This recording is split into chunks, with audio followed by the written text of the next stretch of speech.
જો તમે તમારી પ્રોપર્ટીની જંત્રી જાતે જ કાઢવા માંગતા હો તો આ વિડીયો એન્ડ સુધી જોજો. હું તમને જણાવું કેવી રીતે કરાય. ગવર્મેન્ટની એક વેબસાઇટ છે garvigujarat.gov.in. ગૂગલ કરજો, એના પર તમને આવી રીતે આખું આમ જંત્રીને બધું દેખાડશે. તમારું સિટી સિલેક્ટ કરો, તમારો એરિયા સિલેક્ટ કરો, એમાં તમારો ટીપી સ્કીમમાં કયો ફાઇનલ પ્લોટ નંબર છે સિલેક્ટ કરો. એમાં અલગ અલગ પ્રોપર્ટી વાઇઝ તમને જંત્રી કેલ્ક્યુલેશન આપે છે. ઓપન પ્લોટ છે, ઇન્ડસ્ટ્રીયલ પ્લોટ છે, ફ્લેટ છે કે કન્સ્ટ્રક્ટેડ છે. there ડિરેક્ટલી તમે પછી એને તમારા જે બી સ્ક્વેર ફીટ છે એને મલ્ટીપ્લાય કરી અને એના પરથી જંત્રી કેલ્ક્યુલેટ કરી શકશો. પણ એ એક્ઝેક્ટ જંત્રી નથી, એમાં તમે ડેપ્રિસિએશન બાદ કરી ઘણા બધા પૈસા બચાવી શકો છો સ્ટેમ્પ ડ્યુટી ને રજિસ્ટ્રેશનમાં.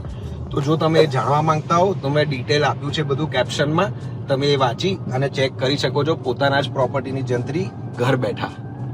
જો અગર વિડીયો ઇન્ફોર્મેટિવ લાગ્યો હોય તો ફોલો કરજો અને શેર કરો જે બી તમારા ફ્રેન્ડ્સ પ્રોપર્ટી વેચવાનો પ્લાન કરતા હોય એમને. Thank you.